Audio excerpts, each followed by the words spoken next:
And I'm always looking so forward to these meetings every month. So I am so happy that everyone was able to join us today.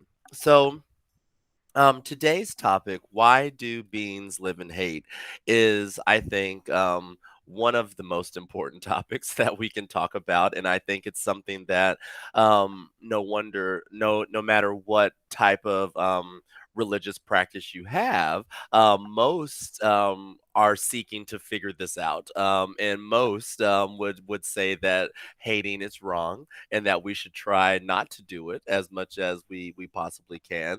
And of course, so why do we do it? And this is the question that we're going to aim to learn something about today, from a Buddhist perspective. So all right, so let's get started.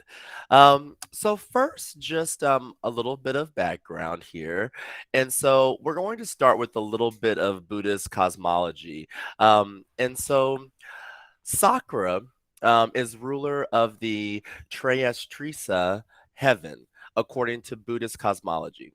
He is also referred to by the title Sakura, Lord of the Devas. So a Deva refers to a class of beings on or a path of the six paths of incarnation of the incarnation cycle. And so the devas are a very high class in this incarnation cycle. So we have different paths or different levels of incarnation. So there's like the animal world, the human world, and the devas are a high class of being. And so the story that we are in the sutra that we're going to look at today is going to talk about the Buddha in a conversation that he has with Sakura, the Lord of the Devas. All right. So just a little background there to get us started. Okay. So, where we want to begin our discussion today um, is a few different concepts that we will talk about throughout.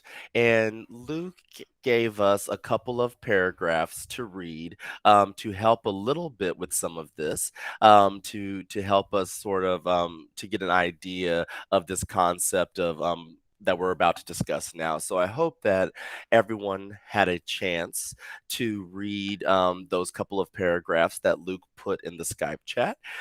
If not, we will definitely reference them, or I know that I will because they were helpful for me.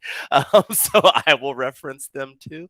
But let's just look here really quickly. Um, so we have this idea of Papnyaka Sana Sanka, and many commentaries have struggled to define this phrase, but its understanding is fundamental to understanding early Buddhist thought. And so we've broken down the three different parts, the three different words of this phrase into English words. So Papnyaka, proliferation, Sanyana, perception, and Sankha, sign or characteristic. So their conceptualization, proliferation, or elaboration refers to conceptualization of the world through concepts, which then can be a cause for suffering to arise. According to commentaries, craving, conceit, and views are the three factors responsible for conceptual elaboration. So, I guess first, this is a lot in this slide, so I think we'll probably start break this down a little bit more. And so first, just thinking about, I guess, the first part of this conceptual proliferation or elaboration.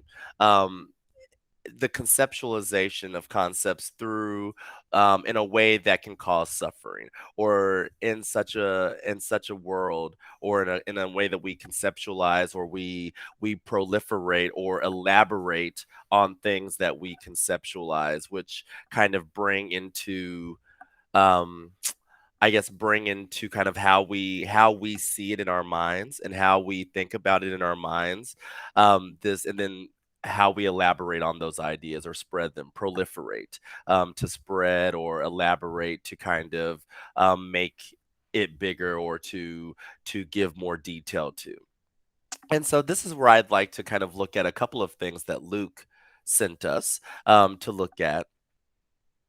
But he sent two paragraphs, and I'll just read them very quickly here.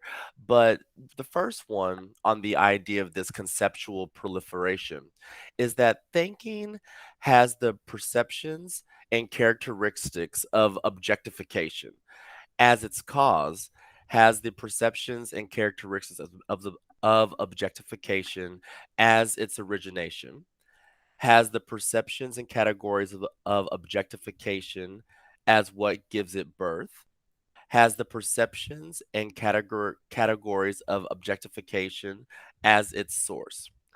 When the perceptions and categories of objectification exist, thinking comes into being. When perceptions and categories of objectification are not, it doesn't. And so then he goes on to describe objectification, which is this idea of papnyaka, the tendency of the mind to proliferate issues from the sense of self. And so this will be something that we're going to talk a lot about today is this sense of self because it is one of the key factors that causes us to hate. And as we go through this and we think about when we get to the actual sutta that we're going to look at today, and the Buddha kind of breaks down what leads to thinking, what leads to these different pieces. Well, one of the kind of core pieces of that is this sense of self. When we start to think, when we start to look at this, and we start to see our sense of self. Um, Luke, do you have anything to add here before we jump in a little bit deeper? Oh yeah, I think uh, Lucian may help explain the idea of emptiness in Mahayana terms. I think 毕竟空, yes. So if our knowledge is based on the assumption that we have a permanent self, then a lot of things can go wrong. The Buddha's idea is that, in fact, there's no such thing as self, which is permanent, unchanging. And in fact, human beings are just like uh, composed of five aggregates, like form or body, feelings, perception, volitional formations, and consciousness. So each factor is changing all the time, and there's no such a thing as self. So if you have a teenager's grasp of self, what will you do? First, you will want to protect yourself, yeah, and you will fight for your existential threats because you want to protect yourself. And why do people get mad when people criticize them? They feel their self is hurt, their ego is hurt. Also, when it comes to science, if we have this very clear cut distinction between subject and object, and we can study this object in a scientific way, then the knowledge we comes from this research must be true or must be reality, absolute reality, which is unchanging, and the scientific principle can be applied everywhere in the universe. They remain the same. So we always have this idea that we can have this distinction between self and the object.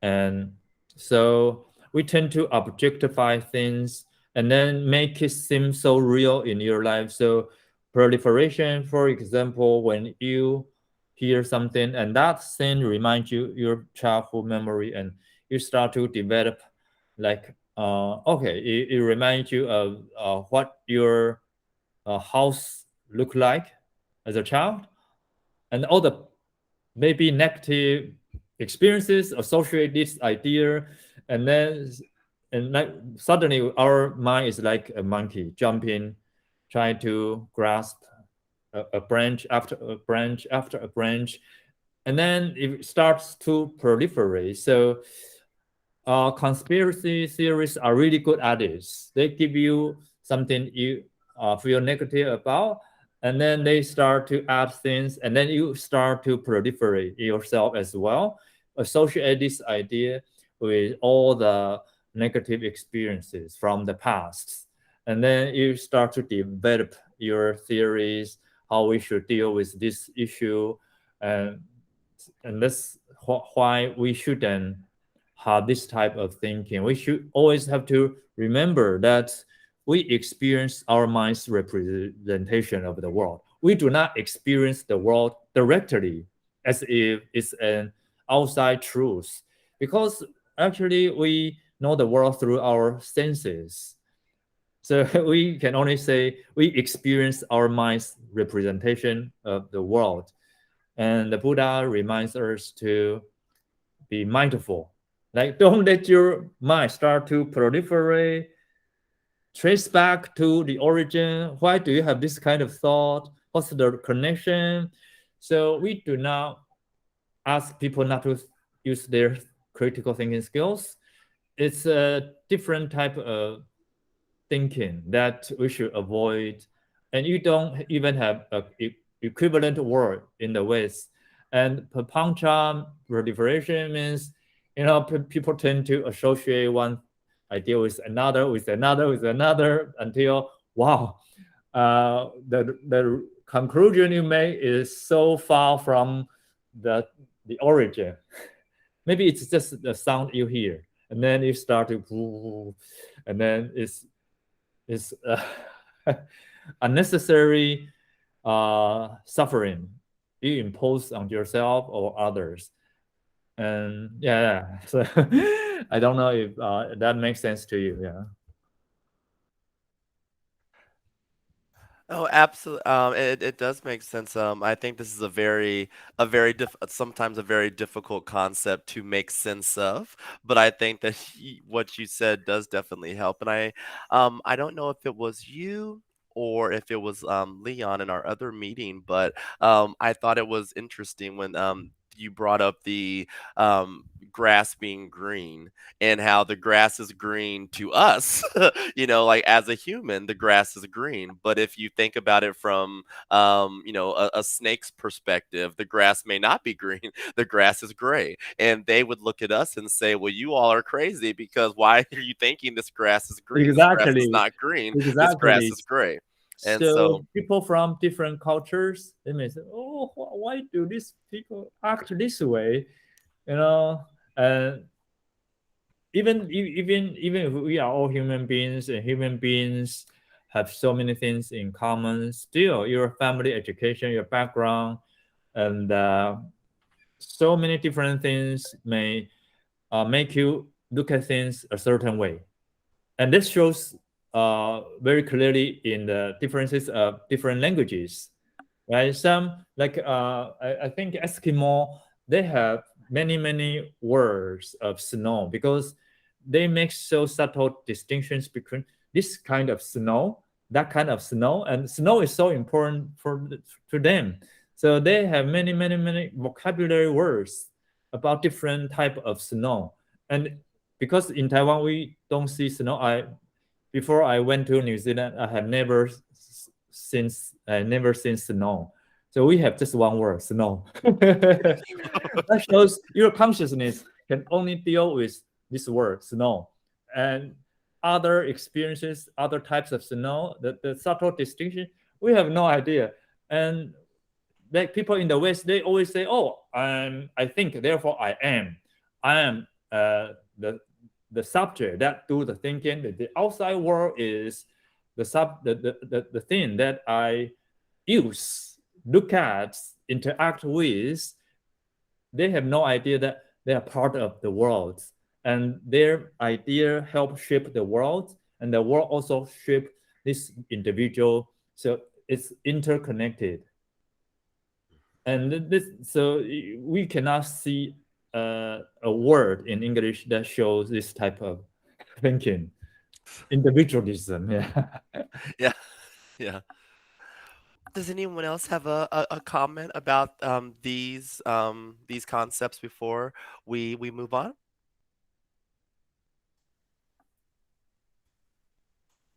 Okay, so let's continue then.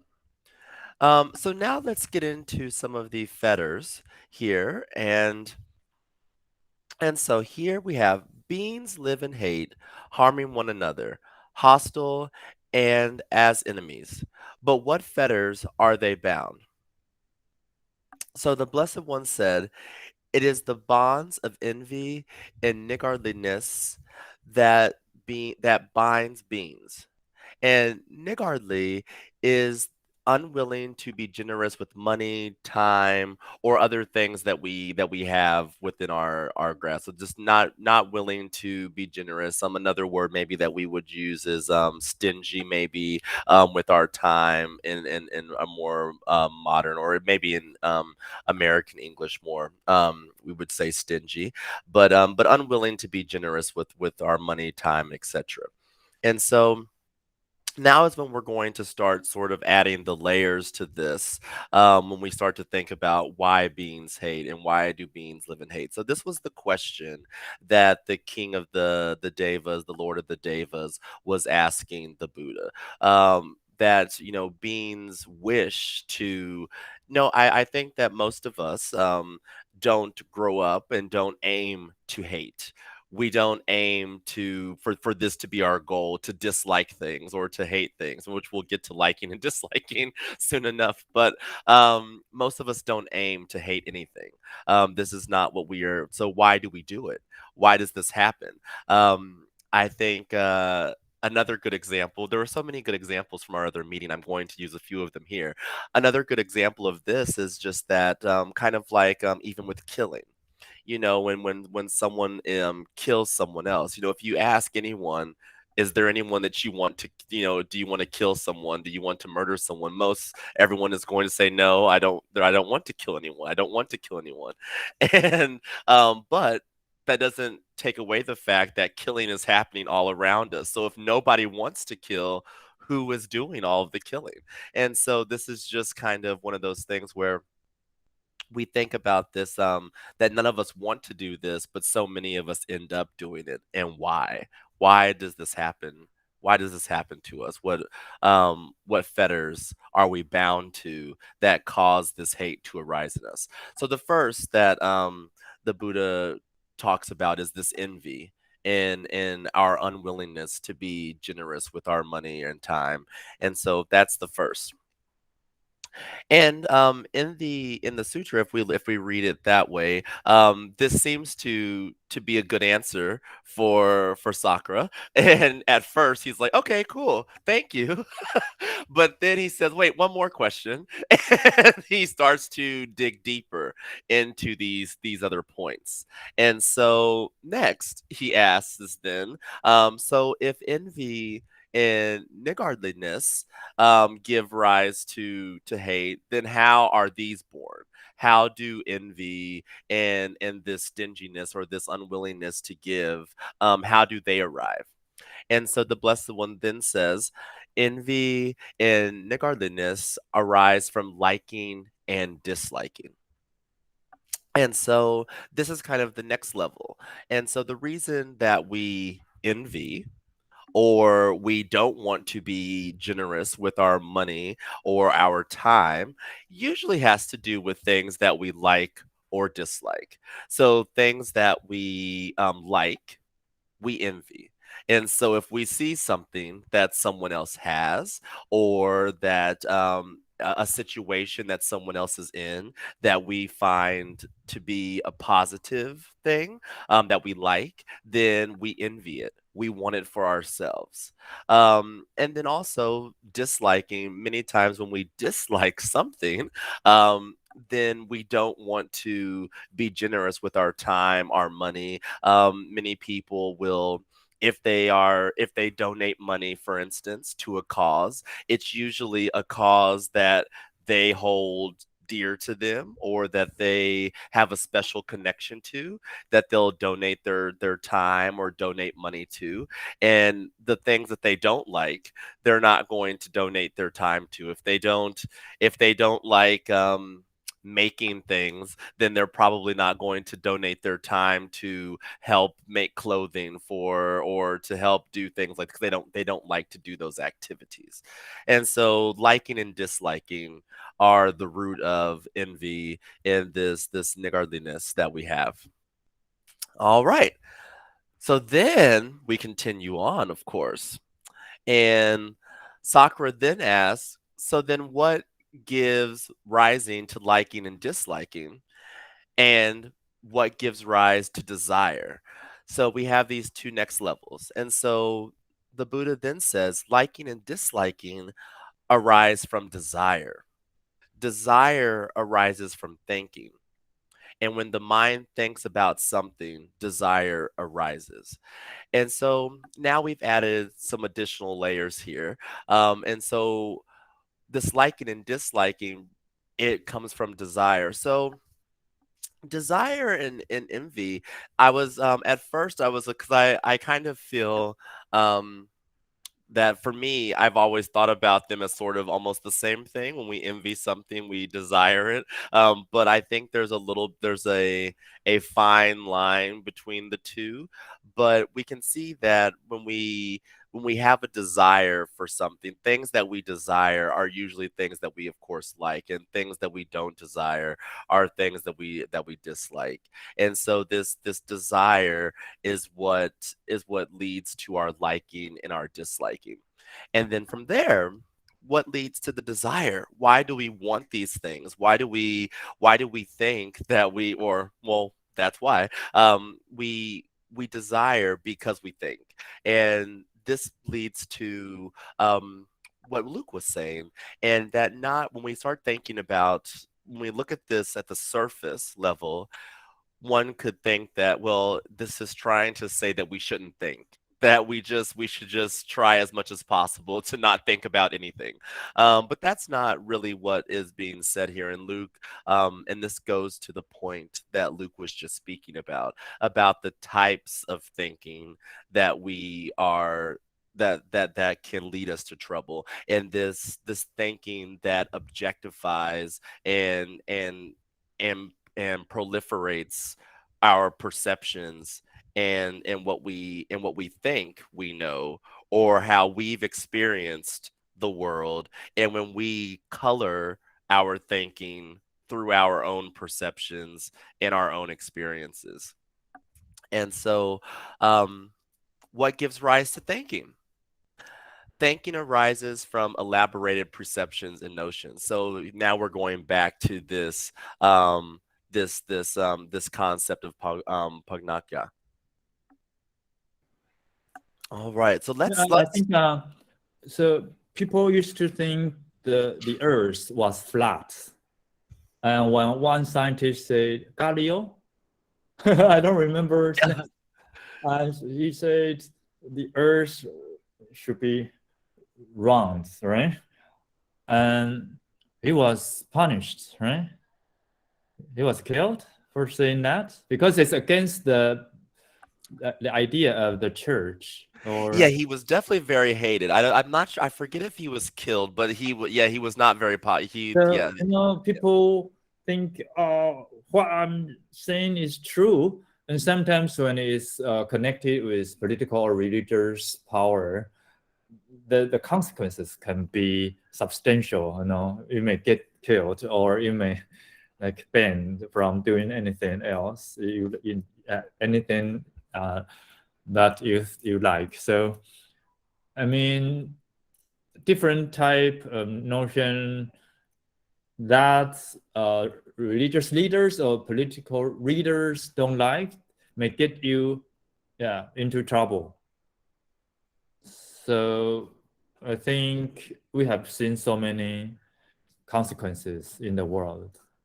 When it comes to like the insistence of a certain type of knowledge is true and others ideas are not true. most definitely. And I think, oh, Oh, yes, okay. please, Lucian. Yep. Okay. About this sentence, when I read this, the desire arises from thinking, and I translated this sentence to Chinese, but I never read this sentence in Chinese Buddhist scripture. So we all know a language. A language is a word. So maybe actually Sanskrit is more similar to European language, but the Chinese people, they translated the Buddhist scripture during 1,000 years. Then the other scripture in India, they disappeared. So there still remained many important message in Chinese scripture. So, but after I read the rest of this sutra, this discourse, I think maybe it's about five aggregates.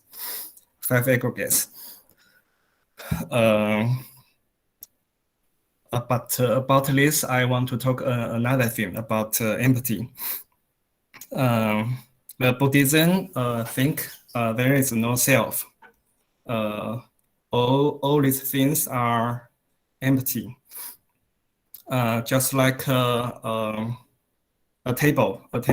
Now I put a computer on my table, but the table has no self because the table is made of wood. So if there is no wood, there is no table. So we cannot find a table without any material. It is made of wood, or it is made of stone, or it is made of metal. Yeah. So if we have no wood, no metal, no other things, there is no table. So the table has no self. Yeah, it is conditional. And like and the people also, because the people is composed by five aggregates. And in this book, in page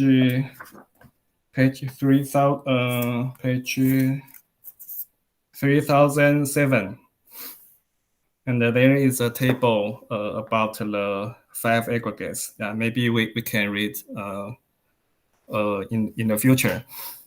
But the people is made of five aggregates, and the soul is no self. And the no self is not bad, because there is no self, we can become better and better. Yeah. Now we are normal people, but because there is no self, we can become Bodhisattva. Then we can become Buddha. Yeah. If there is self, we cannot become better and better. So in this way, maybe in English, in this sentence, he say this book, he said that desire arises from thinking. Maybe it's not wrong. Yeah, maybe because we can look different things in different direction. But when we become better and better, we become a better person, just like a Bodhisattva or a Buddha. We still have this body, but we can help other peoples. Yeah, we have wisdom, and we can to help others. That's totally different because we know it's empty. It's non-self. Yeah. So because I read this sentence, I feel very strange. So I have this idea to think about this. Yeah. Thank you.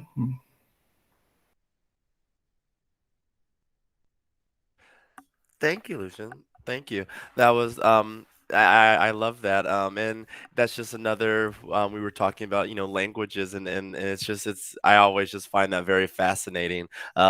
Just when things don't like the example that Luke gave about the Eskimo language and how many words they have for snow and in this case this sentence didn't appear when you read the same thing. It didn't appear, and so I find that very interesting. So thank you, Lucian, for that and the extra commentary that you added to this. Thank you. Are there any other comments here?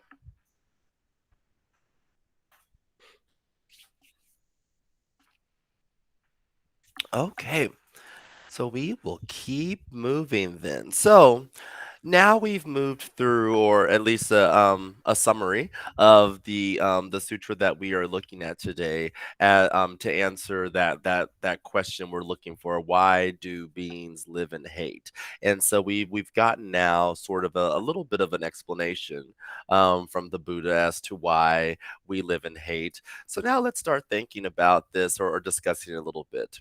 And I think that the answer to most of these questions, I'm assuming, will be like this first one. Do you ever feel envious of others? At some point in our lives, I'm sure many of us have felt envious of others. And if you don't currently, then that is very good for you. Then if this is not something you've ever experienced, then maybe you should help all of us, because I know for me, this is something that I have experienced in my life, and I try not to, of course. But it's definitely something that I have, and so I think this is just sort of just to get us thinking about our own lives and to bring this sutra into our own lives, because of course, like I was saying before, if all of us don't think about how we ourselves have hated or what has caused us to have these types of emotions, we can't. We it's then we can never kind of, I think, essentially get to where we want to be with this topic. And so I think the second one, if liking is a really important question. So if liking and disliking lead to this stinginess or niggardliness and envy, should we always remain neutral to all things and beings? And so this was just a question as we discuss this, because this is kind of the question that a lot of people get stuck on when they see the fact that thinking leads to these negative emotions, or this feeling of hatred, or is one of the steps along the process to hating. Then they think, well, then should we never have likes and dislikes? Should we never enjoy things? Should we just kind of remain monotone to all things in life, because we neither want to like nor dislike anything? We just want to remain even. And so does anyone have a response to that, or how they see this concept in their own lives? Because I don't think that that's what this sutra is saying, that we cannot have likes or dislikes, or things that bring happiness, or maybe things that affect us, and we but it's more so, I think, how we handle that and how we let that impact our views in a sense of awareness about how things are impacting us. So does anyone have anything on this, or how these things have affected them in their lives?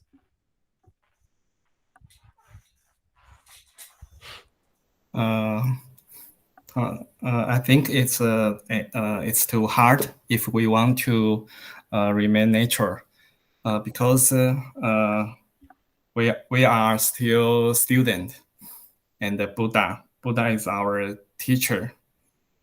the Buddha teach us very good things, but we still have to admit we have some problems and or troubles. So I think we should observe our liking and disliking if they happens, and we observe them as they really are, so that help us have wisdom, and then we can see if we have liking or disliking what they bring to us. They bring us good things or bad things. And for me, I observe myself. I have strong liking and disliking to people. Sometimes I very disliking a person. So, but then I found it gave me a lot of trouble. Yeah, make me suffer a lot. So I try to reduce this feeling. Try to not to disliking people. Of course, there are some practical method in Buddhism, just like meditation or something else. But I think we should prove ourselves naturally, so we cannot say okay, I don't dislike or like anything. It's not possible. Yeah, that's my opinion.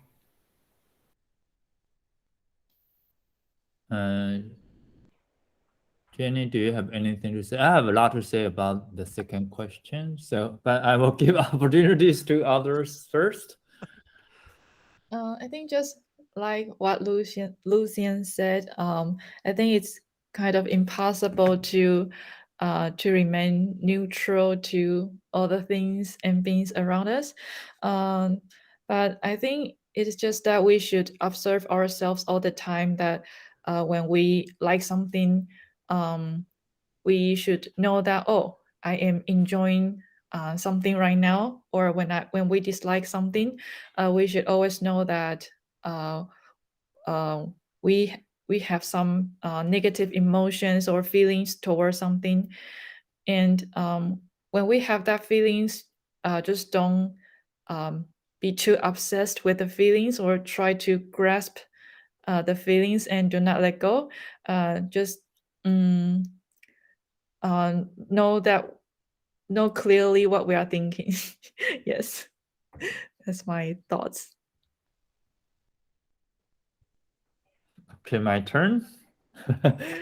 So when people have present feeling, it's very easily associated with greed. We want more, never good enough. Yeah, and we expect to have the same kind of feeling next time. Yeah, that's normal. Yeah, for people who do not practice observation or mindfulness.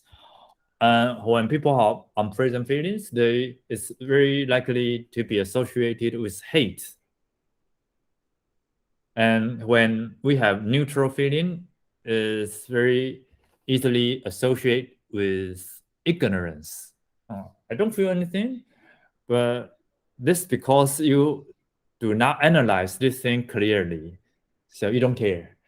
When you don't care, you say, "Oh, I'm neutral," but most times you feel neutral because you don't care.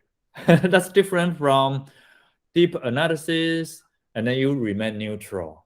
So neutral feelings, may have two types of neutral feelings. One, you don't care, and you don't want to study this.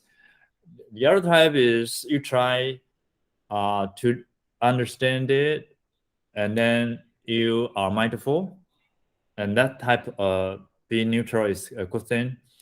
So the problem is when people have or enjoy or experience present feelings, their attachment to this kind of thing they enjoy or people they love is growing.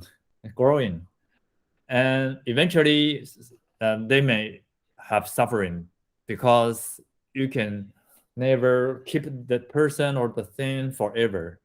So at one point you will experience suffering. And hate, I don't need to explain hate, because hate get you into trouble. Everybody know that. And if you do not analyze things and you say you remain neutral, that's also dangerous.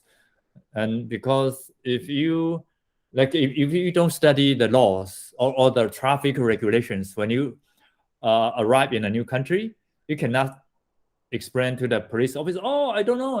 Oh, I'm sorry, you just violate the traffic. Let me give you a ticket, and then you will learn something new. So you should be, try to analyze things and try to observe, and you cannot use this as an excuse. What the Buddha is promoting is that, like Lu Xian say, when you enjoy something, you know you are enjoying something, and then do not get carried away, and do not let your greed for this or attachment to someone or something grows and grows and grows. And when you dislike something, you know, wow, I have this grudge against someone. I'd better, keep it in check before it gets me into trouble. That's a good thing.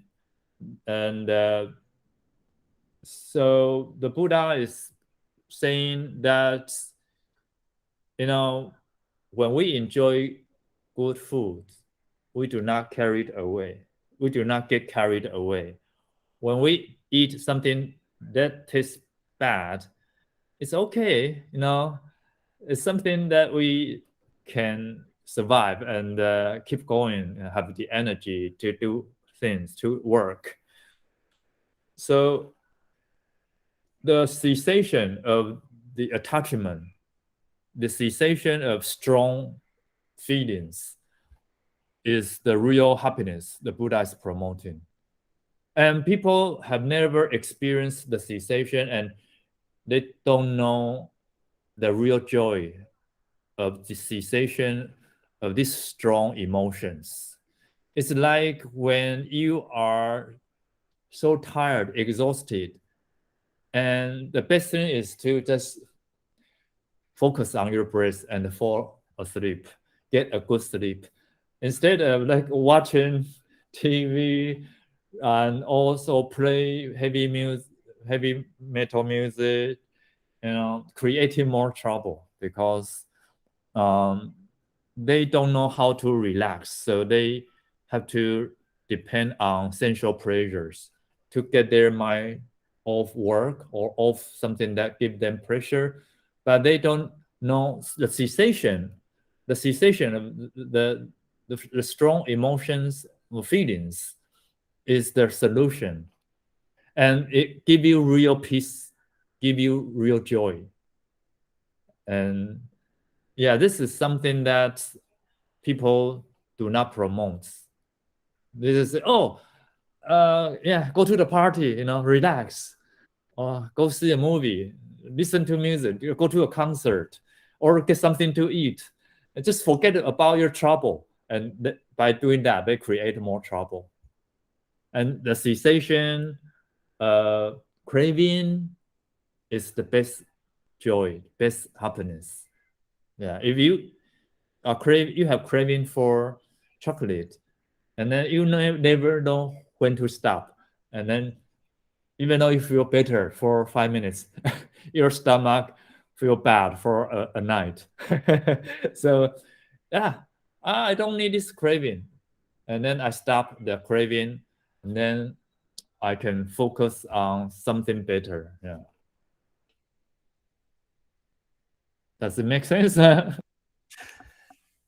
Yes, it did make sense, and I think I really appreciate because it's the two types of neutrality or being neutral. I had never thought about it in that way when this question when we kind of put this when I put this question here. I was thinking only of the good kind of neutral, of the kind of neutral that we Yes, arrive at once we've thought about something and we just don't like it or dislike it once we've analyzed it. But Yeah, ignorance. let me give you another example from a Mahayana Buddhist perspective. So, you have to keep a safe distance from everyone. So that means you just focus on yourself. You don't care about others. You don't love others because love is such a dangerous thing, right? I said, no, no, no. We should have compassion for everyone, every creature, but just we have to treat them equally. Because I love Quentin, and then I don't like this person, and then that kind of love should be avoided because it will lead you to trouble someday. So we should have compassion for everyone, and you have to be mindful. If you like this person too much, you have to, all right, I need to keep a safety distance. If you don't like this person, maybe you should develop like compassion for this person, even though you don't like him or her. You should train yourself to look at this person's strengths or something good about him or her. you know so on the contrary, we love everyone just equally. Not that we should remain neutral, and we should not like put our nose into other people's business. We should be more helpful, but don't let your big ego carry you away. Have to be mindful.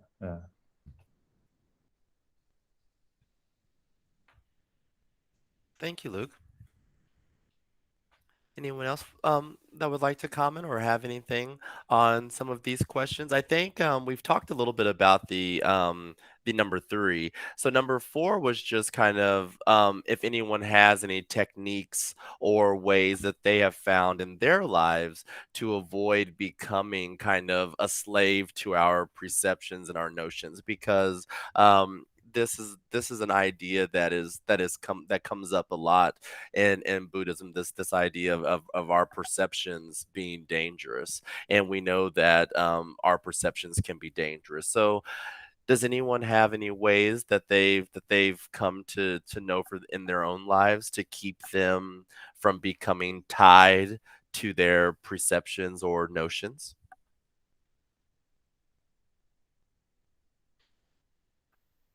Lucien.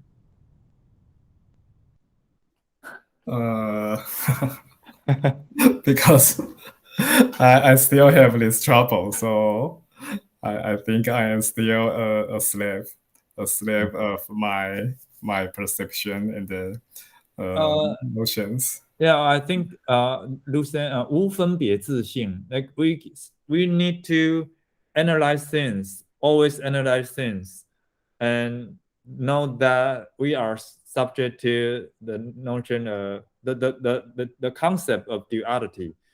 And so when we start to develop our ideas or knowledge about something, we have to keep this in mind.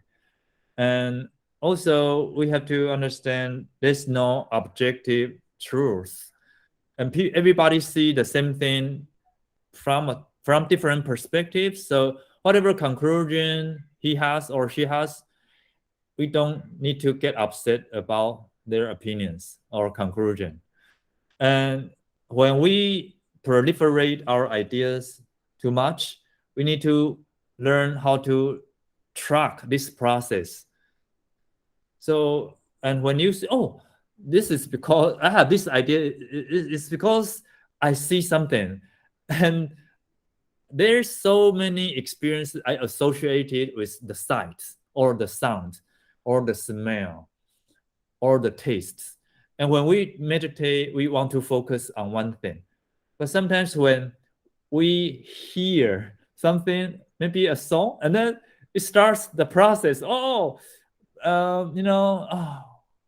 20 years ago, I had this romantic relationship with someone, and I got dumped, and the negative experiences, and then this song like just led you to another song, and maybe for 5 minutes, your mind just wandering, and you need to track the process. Oh, I heard someone playing this song. Oh, I had to go back and just focus on my breath. And so this is a technique that many people recommend, that meditators recommend. When you have strong opinions about something, you remind yourself, oh, it's just a sight, just a sound, just a smell. And we do not experience the reality, as people say. We experience the world. Yeah, we experience our mind's representation of the world. And everybody's consciousness is so different. Like snakes' consciousness and human beings' consciousness is different. And you cannot say which one is objective truth. Because at the end of the day, your knowledge comes from your consciousness. Your consciousness, eye consciousness, nose consciousness, time consciousness, and body consciousness, and your mind consciousness. And maybe there's a big difference between the consciousness, human consciousness, and snake consciousness. But I have to say there are also a lot of big differences between even human beings' consciousness. So we need to understand, we have a nose and he has a nose, but maybe because of our the cell, like a dog has super smelling ability, because their cells, tissues are different from human beings. But everybody's smelling ability should be different, because everybody has a different biological components or something. And so we should have an open mind, and just all right, that's your theory. All right, that's your observation. All right, I respect that. And so if I am the king, and if your observation is different from mine, I will punish you. That's why a lot of conflicts arise from. Why a lot of conflicts arise. Okay, I think it's time to discuss the our current events. Well, and I think that and I guess just to kind of wrap up the sort of our Dharma study, I guess, for today. I think for me, some of the themes that I'm hearing and that I've kind of picked up from our discussion today is that are that some of the two things that I've picked up is that moderation, one, and observation.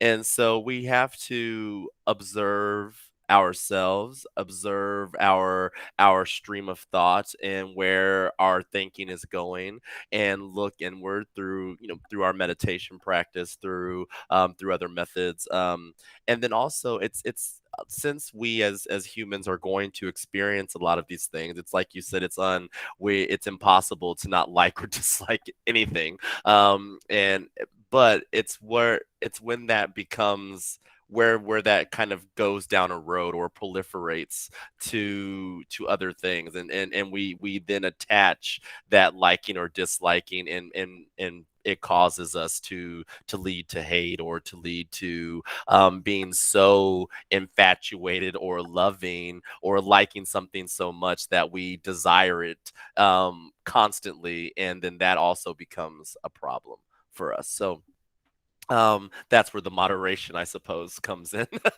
Okay, so our current events this time. So all of our current events, which unfortunately it's not hard to do, but all of our current events have to do with some type of hate, and it's so this is of course a subject that happens.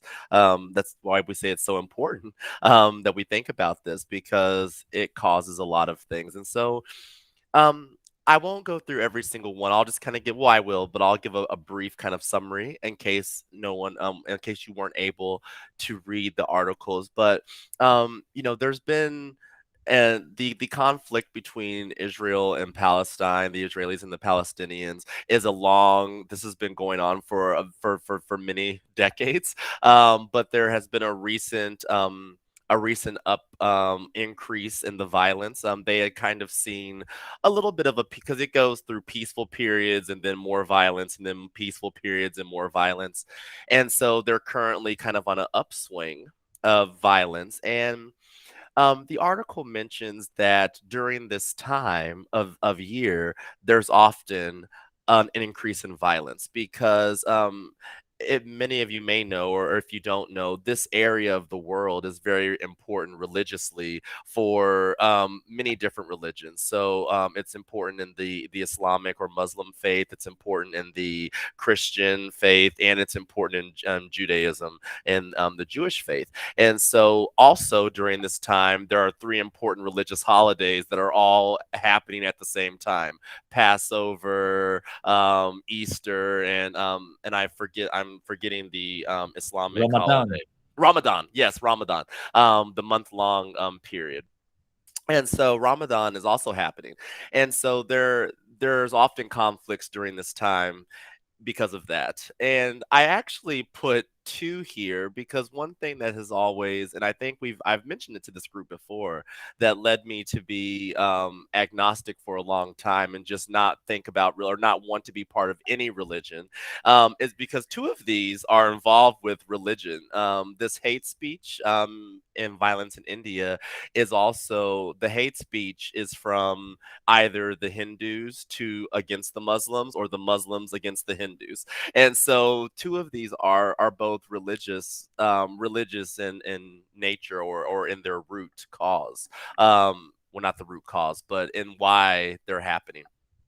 The New York City subway attack that just recently happened in New York City, and luckily no one was killed, or at least no one has died.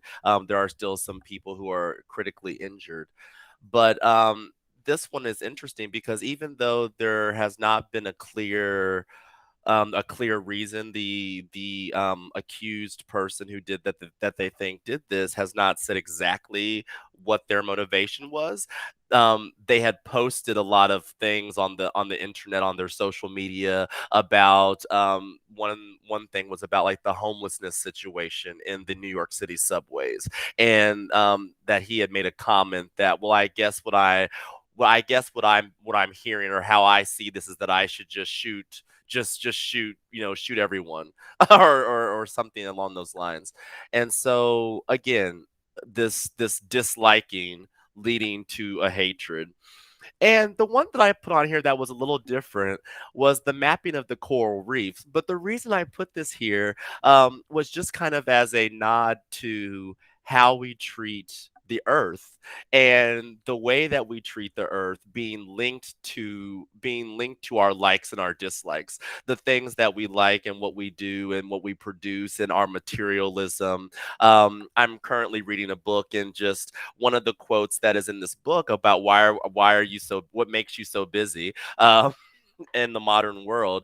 One of the quotes in the book said that if everyone in the world consumed as much as the average American, it would take 20 Earths of resources to to have enough resources to fuel everyone's consumption. If everyone consumed as much as the average American, but I'm putting that on my on my country, but I do believe that this is a problem for modern societies in many countries, not just in America. But we are very materialistic in an individualistic society, and so yes, I wanted to know if anyone would like to discuss any of these current events. I think any of them. I know we're at the end of our meeting, but if anyone has extra time and can discuss any of these, I'm looking forward to hearing everyone's thoughts.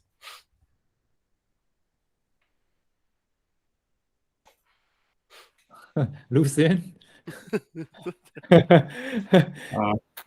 Before in Taiwan, in Taiwan's metro, like subway, there were a man. He killed many people with knife. But he just want to know how many people he can kill, and he exercise his body, and then he go to buy a knife to kill. 郑杰，我说郑杰吧，因为他名字是郑杰嘛，哦，对 Yes. So yeah, he killed anyone around him. Maybe he killed five or six people. So, but I don't know why such people in this world, what they think. Maybe they have their head something very had something strong. Yeah, but it's very terrible. Yeah, just like the NYC subway attack. Yeah. Yeah, that's my opinion. Jenny, do you have anything to say? Because I have a lot of I have a lot to say about these issues. Yeah. You can go first. Okay. So let's talk about the religious part. I think the religion just mentioned, they all have this notion of self, because they say, oh, we are God's chosen people. So this line tells you a lot about what they think. Us, others. We, chosen people, others, no.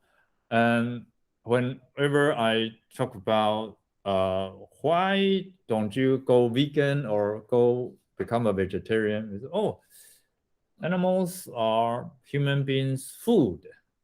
I say, oh, so animals, others, human beings, you. And like I used to teach animal farm. Some pigs are more equal than other pigs, or than other animals. Like some people are born equal, but some people are more equal than others. So we are chosen people, and that means they have a notion of self. So in Buddha's mind, everybody is equal, including a tiny insect, because this tiny insect also has 5 aggregates, and we should not treat the tiny insect differently, because we don't have a permanent self. So if you do something bad, maybe your next destination will be the animal kingdom. And if this tiny insect, because of the past wholesome karma he or she created, it's possible for this tiny insect to become a human being. So, this fluid situation shows that we don't have a permanent self, and it's wrong to think that you are the God's chosen people. And yeah, and if you are God's chosen people, you should have the responsibility to take care of the underprivileged, and not say, oh, we should have all the resources, and then we should kill all people who do not believe in our religion. So it's really Judaism and Islam, they have these constant conflicts. And according to the Buddha, the only solution is that one party decides to give up their weapons, because only compassion can resolve the hatred, but nobody wants to put down their gun first because they don't have this idea. And so Palestinian versus Jewish people, when you start to give them labels, put people into different categories, you divide them, have them pit one against each other, and yeah, there's no end in sight when it comes to division and labeling. So, and also Hinduism is very interesting. Buddhism originated in India, but then after Muslims invaded the ancient country India, Buddhism was almost annihilated. Fortunately, the scripts were translated into Chinese or Tibetan before it totally disappeared in this country. I think the politicians are to blame because the PM, the Prime Minister Modi, is promoting Hindu nationalism to win more votes. And yeah, politicians everywhere are the same. Taiwan, they also divide people. They say, you are from, your ancestors were from mainland China, and we are locals. And so we have the legitimacy to rule the island. But in fact, the locals are Aboriginal people. Yeah. And so does that mean we should hand over the ruling power to Aboriginal people? No, politicians wouldn't say, oh, no. That's not what I mean. So they also divide people and then have their base vote for them. And Hinduism, unfortunately, is weaponized by politicians to win more votes. And the more hate speeches you give, the more votes you can get. So it's very unfortunate. And so, it's a mess. It's a mess. And like you said, I was agnostic because of so many problems come from religions. Yeah. So, and the first topic, the first issue, like I told an American teacher today, he was under a lot of pressure. I say, you Americans, you have a lot of resources, but there's something I feel so bad about you because you live in a society where most people are poisoned by materialism, capitalism, and they are pursuing something that do not lead them to happiness. And as a Taiwanese and a Buddhist practitioner, I want to give you another perspective. You don't need to make a lot of money to make yourself happy, to have this sense of security. And so, I mean, if you live in a society where the dominant culture is capitalist, it's so hard for you to not feel the oppression or the pressure that people around you give, or your family, even your family members, your friends. And then you start to pursue this. And by doing that, you are giving so much burden to the earth because, you become a materialist. You want to enjoy life as people tell you to enjoy. And I say enjoy, in fact, they are just doing things other things are doing. And they are always compared with each other in this kind of society, in this kind of culture. But I say in Taiwan, I gave my example. I say I survived like the budget, $50 American a month. And because I don't have a sense of self, so I do, but the amount or the degree is greatly reduced. So I'm not that anxious about my future health or what kind of life I will have in 20 years.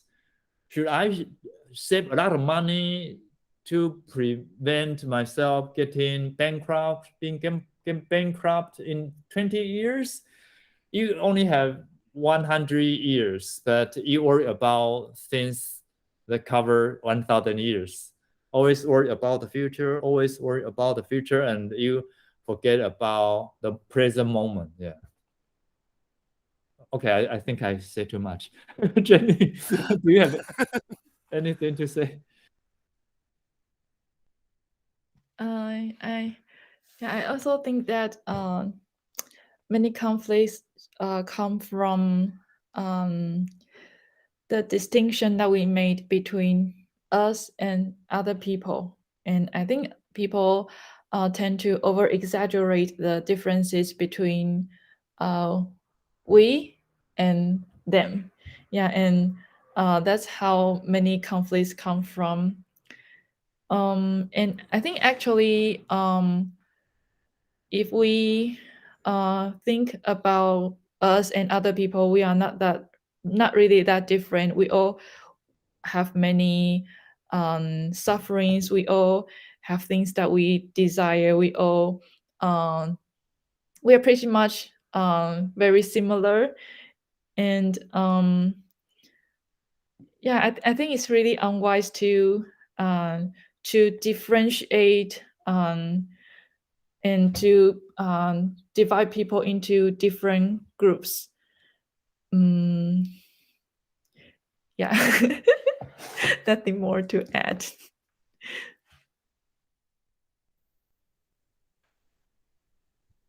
Thank you all. I think that I agree with everyone has had such good points on these topics, and I think you know, coming from an American society or a capitalist society, this was definitely something that I struggled with, and at least in my working life, I think I've at least remedied that because I kind of got off the rat race of the life that I was living, because it was very much all about how can I get to the next promotion, how can I get to the next thing, and well, when I can make this much money, I'll be happier. When I can have this, I'll be happy.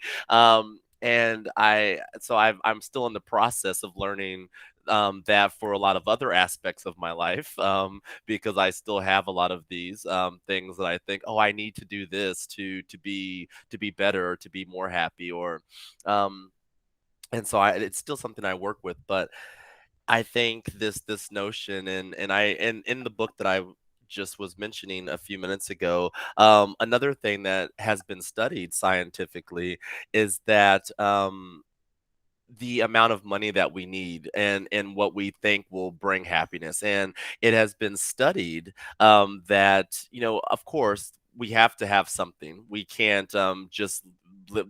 We have to have some form of money, but there's kind of this limit of how much money to have before it no longer brings any more satisfaction. And in this book, at least at the time that it was written, they said that that amount was around 75,000 American dollars. That after people made more than $75,000, that the increase of their happiness, it didn't really increase their happiness when they were surveyed after they reached that mark.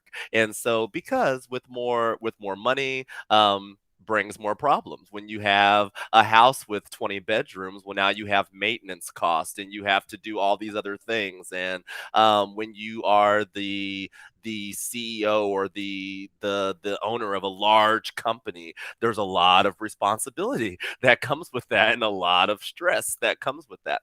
And so even though we might be getting this money, we're paying for it in a lot of other ways. And so, yeah, that's all I guess I will add to these topics. But Thank you, everyone. As always, this is always such an enriching part, and I look forward to it each month. So I can't wait to see everyone in May. Thank you so much. Yeah. Thank you. Yeah, thank Okay. you. See you next Thank time. you, everyone. See you next time, everyone. Bye bye. Bye. Bye. Mm.